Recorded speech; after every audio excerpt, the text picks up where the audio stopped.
Today is Tuesday, December 10th, 2024. Welcome back to Weather on the Go, all your weather coverage. My name is Hunter, and in this video, we are tracking a multifaceted storm system producing severe weather, heavy rain and strong winds, and huge snows across parts of Canada and the United States. We're also tracking the coldest Arctic outbreak of the season so far, and looking ahead to the holidays as Christmas and New Year's are coming closer, and we're going to give you the outlook on those holidays moving forward with their temperatures and precipitation in this video. Make sure to subscribe to the channel if you're new.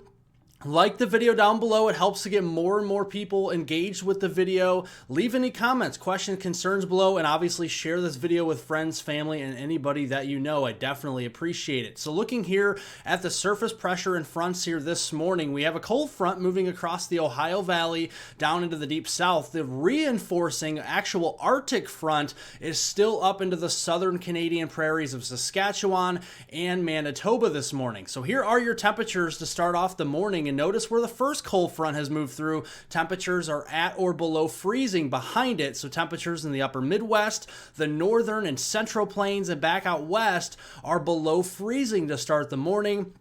Out ahead of that front in the Ohio Valley, like Cincinnati, we're at 47 this morning, 52 in Lexington, Richmond, and 51 in the Music City of Nashville. As we go into the afternoon, those temperatures will stay steady, if not fall, in those areas that we just mentioned in Cincinnati, Lexington, Richmond, and Nashville. Those temperatures will remain steady, if not drop as we go into the afternoon once that first cold front comes through.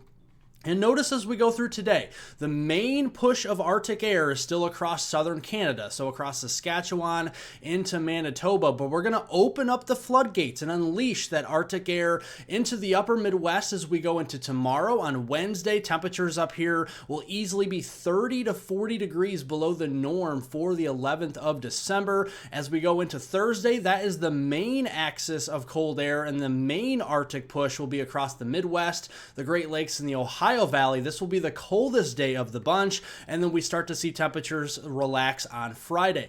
Let's look at the coldest day of the period. Thursday morning is going to be frigid, if not bitterly cold across the north. Temperatures starting off in the single digits to teens below zero. And then you see those wind chills. Yeah, biting wind chills, minus 20, approaching minus 30 there in northeastern North Dakota and northern Minnesota. And yeah, you're not mistaking yourself. Minus 47 is possible there in southwestern Manitoba. This is some serious cold as we go into Thursday morning. I anticipate wind chill advisories, potentially even wind chill warnings, especially the further north you go into the upper Midwest. Thursday afternoon, not going to be much better. Our temperatures here across a large chunk of the Midwest will stay into the single digits and teens for afternoon highs on Thursday.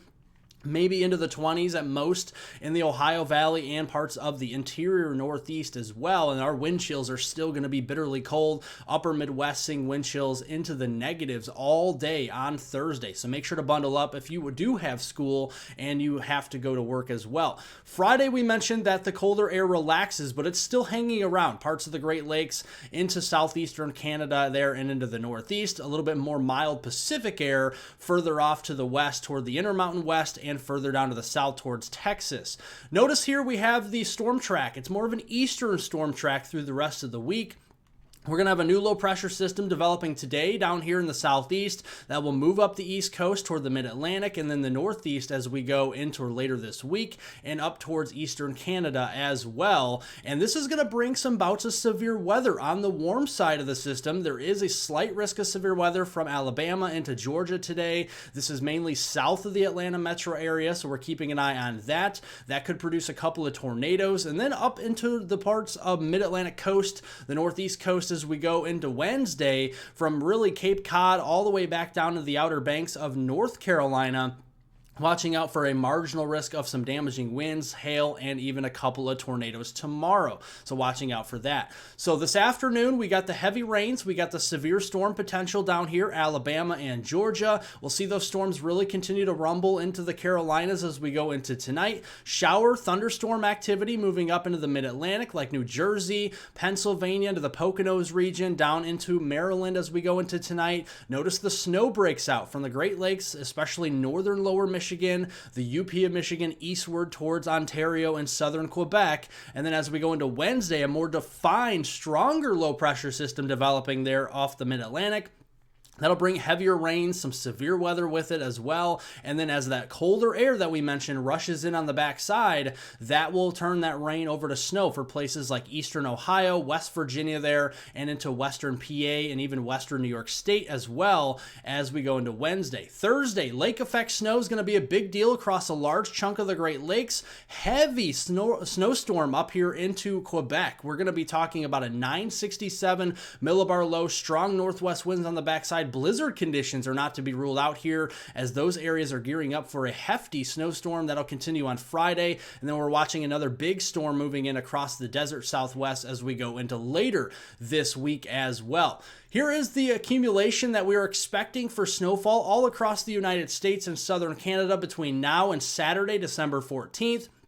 Notice our first system bringing some heavier snows up here into the Great Lakes and into eastern Canada. The Great Lakes, those lake effect snow bands could be giving us 1 to 2 feet worth of snow, maybe a little bit higher of accumulation than 2 feet in some localized areas, especially again from Erie, Pennsylvania up toward Orchard Park, New York and Buffalo into the Watertown, New York area, again across the windward areas of western lower Michigan, and then up there toward Marquette in the UP of Michigan as well, watching out for those lake effect snow bands. And then our hefty snowstorm. We could be seeing blizzard conditions up in Quebec. Central Quebec could be seeing over a foot, maybe a foot and a half of snow as we go towards the weekend. Definitely going to have those snow blowers humming up there and those plows as well.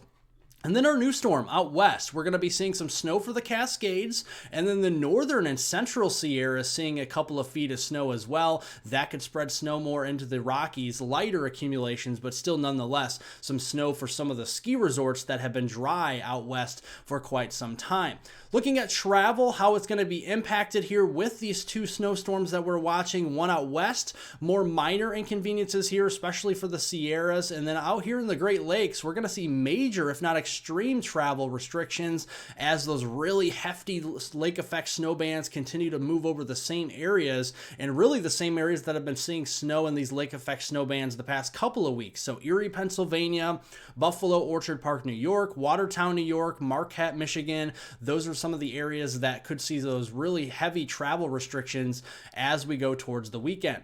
This is also another aspect of the storm that it could be quite dangerous. We have a high wind watch that has been posted by your local National Weather Service offices for all of coastal Maine, all the way down here into southeastern New Hampshire, eastern parts of Massachusetts, including the metro hub there of Boston, including Cape Cod, all the way down into the entire state of Rhode Island. And this could really cause some problems. Starting on Wednesday, we're going to start to see these gusty southerly winds moving in on the warm side of this low pressure system that'll really crank up Wednesday afternoon, Wednesday evening, I think is the peak of this. And then they'll start to subside. We'll see westerly colder winds moving in on Thursday, ushering in a colder air mass. But this is going to cause some problems. We have high wind watches now. I expect these to convert over to high wind warnings as we could be seeing much of coastal Maine, southeastern New Hampshire, eastern parts of Massachusetts, including downtown Boston, that could be seeing up to 70, 75 mile per hour wind gusts in this scenario.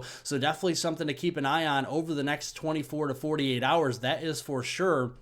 Let's look ahead into next week, Monday, December 16th through Sunday, December 22nd. The mild Pacific air will be coming back into play after our cold blast late this week. We're going to see a warm up again next week, and it's going to be robust, but it's also going to be a drier warm up as well. So we get to enjoy it once again. We have active weather across the Pacific Northwest and the West Coast next week. Some active weather with some rain shower activity for parts of southern and eastern Texas. And then up here across the upper Great Lakes region and even down into southern Florida, seeing a little bit of some active weather at times too.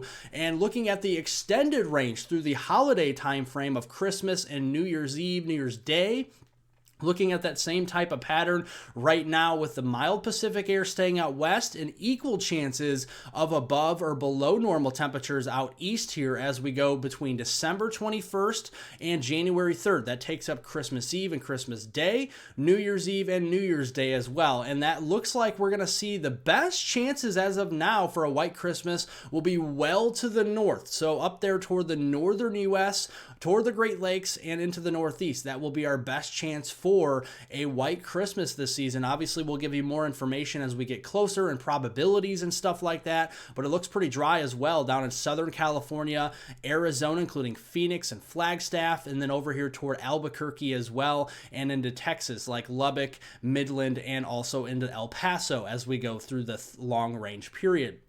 This is a problem because we are getting a lot of dry weather, dry soil. Wildfires are still a concern, even in the winter time frame, and that is something we'll watch for Southern California, Arizona here and into western Texas, as that soil is dry and it won't take much for that to catch on fire. Hopefully that does not happen, but it definitely is pretty dry up across those regions, and I expect the drought to continue to expand and intensify as we go through the rest of this month and likely even into early January as well, with no let up in sight with the dry weather out there. That is for sure.